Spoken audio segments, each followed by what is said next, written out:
What's up, guys? Here we are, it's another week at the Home Theater Hobbyist, and this week we have our review of the Denon AVR-X4400H. So let's get to it. So this is the Denon AVR-X4400H.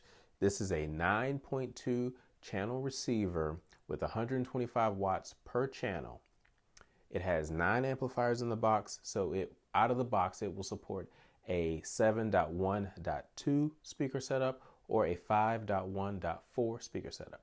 Now, one of the things this receiver does have is it has 11 channels of processing. And what that means is you can add an additional amplifier, a 2-channel amplifier, and this box will process all 11 channels of audio. So you can do with this box and an external amplifier a 7.1.4 setup, which is the most you can do currently in the home.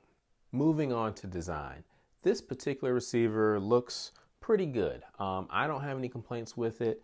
What you'll find is right here you have the power button, you have a source selection, and you have a volume knob over here. In the middle you have your main display, and for your additional buttons you have this drop down door that you push here at the bottom, and it just drops down like that. What you have here is you have your zone selection, an HDMI input, a USB input, a headphone jack, some more input selections here along with inputs for component video and audio, and the setup mic input. But if you don't need any of those things, you just close the door and it's gone. And again, it's a nice sleek design. Now, I don't think this will win any design awards, but I do think it looks pretty good.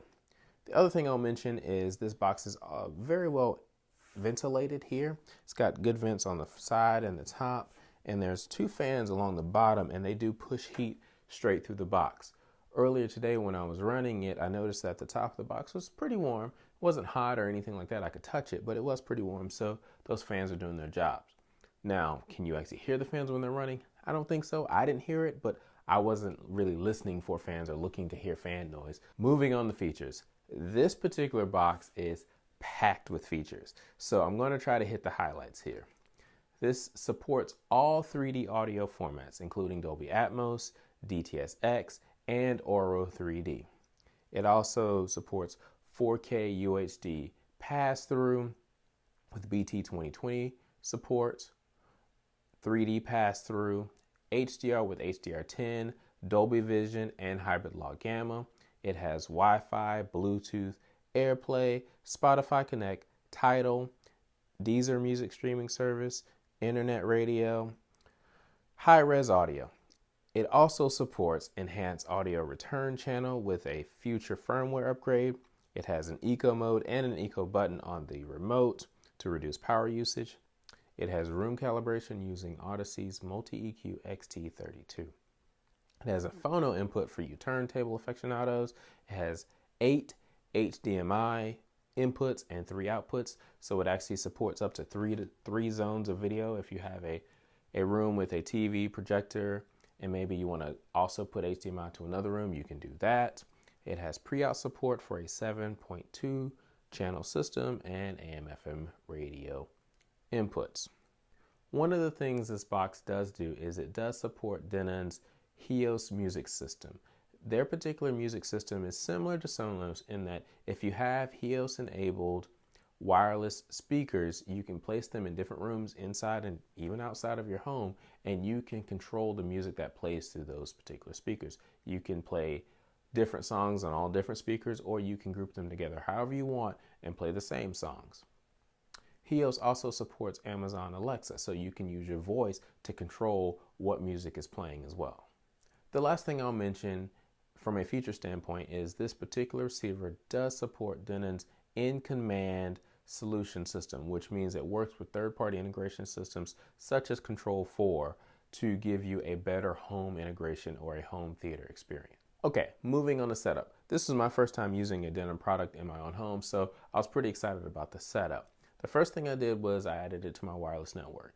Next, I actually went through the menu system because, again, I've never done anything with Denon, so I wanted to see what it was about. And what I found was that I actually really like it. It was pretty intuitive, and one of the things that they did that I really enjoyed was at the bottom of the page, there was an explanation for each one of the menu items, so you could just read what each one of the menu items does, and that was actually pretty cool. One of the other things that I found that I really like about this is in the menu system, they have a setup feature. So they will go in, you can go into that feature and it will tell you exactly how to set everything up. Red with red, black with black. This is how you actually input the red wire in and you twist it. It tells you all of those things. So if you are new, this is a very, very good system and a very, very good receiver to use because it tells you exactly how to hook everything up. And then once you're done, it sends a confirmation test tone. So it sends a test tone to a speaker. Can you hear this? Yes. If you can't hear it, no. And that way you know everything is hooked up correctly and then you can move on to your room calibration. So I really, really like that feature in this particular receiver. Next, I ran the Odyssey Multi-EQ XT32 automatic room calibration. You plug in your calibration microphone and the first thing it does is it wants to calibrate your subwoofer. So it asks you to set your subwoofer volume to 50%. It sends out a test tone and then it tells you to turn your subwoofer volume up or down depending on how loud it is so that it can hit a 75 dB sound pressure limit. From there, it's time to move on to the 8-seat calibration. So if you have an 8-seat theater, you can move the mic around in your room in all 8 seats until it actually finds basically the optimal sound settings for all 8 seats. For me, I've got about 3 seats and thankfully the room calibration will stop after 3 seats. You can complete it after 3 seats. Once you do that, you can look at the details and confirm if the levels are correct, where you think they should be, if the distances are correct, if the crossover is set correctly. You see all of these details. Once that's done, then you hit complete, you pull out the mic, and you're ready to go.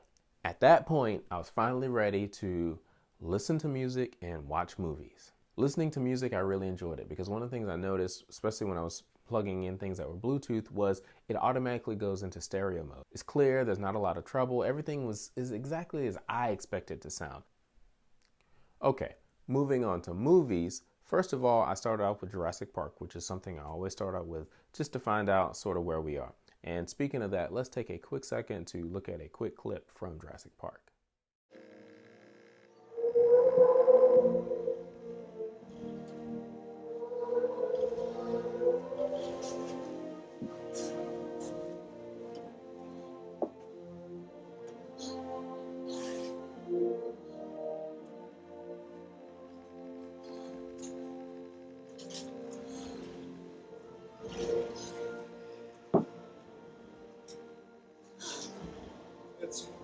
It's dinosaur. Overall, I enjoyed watching Jurassic Park using this receiver.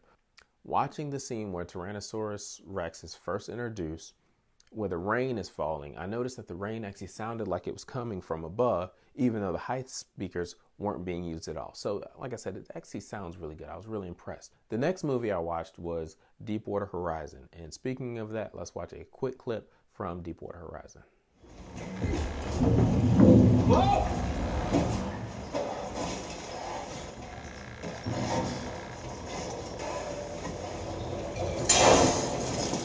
Miss Jimmy!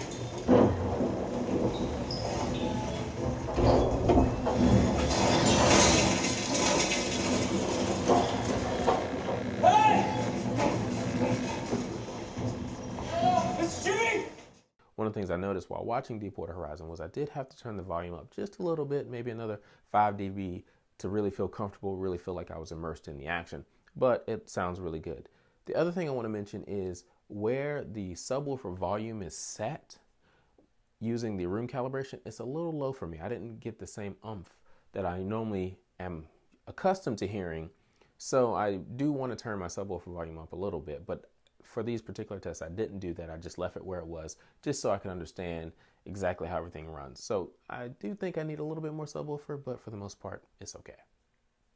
Moving on, I also watched Despicable Me 3 because that is encoded in DTS-X, and I, again, like the presentation. There's a scene in there where a character from the movie uses a yo-yo to wrap it around a safe. And what it does is it actually sends that sound all around your head, and it works brilliantly. I love that scene just for that particular moment. And using this particular receiver, it sounds great. It sounds just like it's, again, crossing over this shoulder, then going this way. It sounds great. It sounds really good. So that was, again, another really good demo for DTS-X. Overall, I really like the movie and music presentation. I didn't really notice the subwoofers as much in my music, and that's fine. It didn't really bother me, but it did bother me a little bit when I was watching like Jurassic Park and some other things. But for the most part, everything else sounds really good and really clear, really crisp, just like I expect it to sound. Overall, I think this is a very, very good receiver that is packed with features. I enjoyed the menu system. I like the way it explained what each and every menu item does. I also like the fact that during set you can actually go through and set up each and every speaker, and it shows you how to do the wiring. I think that's very good for those who are new to home theater and aren't really sure and feel a little shaky about doing it. Unfortunately, I was unable to try Hobbyist, but I think Hobbyist technology is actually really good because you can do multi-room music, so it makes this even more future-proof. The only drawback I find with this is that I feel like I do have to play my movies a little bit louder than I want to play them just to hear what I want to hear and feel comfortable. And by a little bit louder, I'm talking like another 5 dB. That is just something that I noticed. That might not affect you, might not bother you, whatever. It's just something that I noticed. Overall, like I said, this thing is packed with features. This is the most future-proof receiver that I found at this particular price point. So if you're looking for something that is very, very future-proof and sounds really good, this is probably the receiver for you. So thank you guys for watching, and just real quick, I am going to do my comparison between the Yamaha RX-A 2070 and this particular receiver. That will be the next video that comes out on this channel, so stay tuned for that. Thank you guys for watching. Please like, subscribe, comment below. Also, we are on Patreon.